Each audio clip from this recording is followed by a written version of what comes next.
আসসালামু আলাইকুম, কেমন আছেন আপনারা? নিয়ে এলাম আপনাদের জন্য নতুন আরেকটি ভিডিও।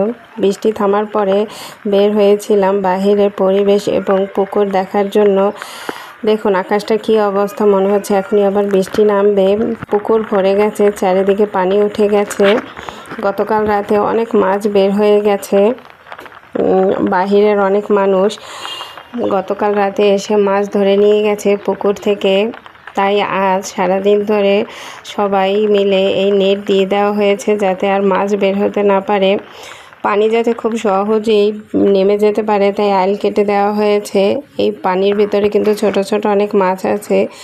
গুড়ি গুড়ি বৃষ্টির কারণে মাছগুলো দেখা যাচ্ছে না, আর আমিও ভালোভাবে আপনাদের দেখাতে পারছি না।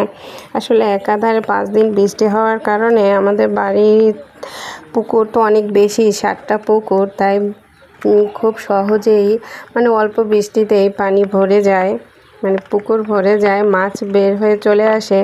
আর বাড়িটা বড় হওয়ার কারণে বাহিরের মানুষ খুব সহজেই ঢুকতে পারে, আমরা লক্ষ্য রাখতে পারি না।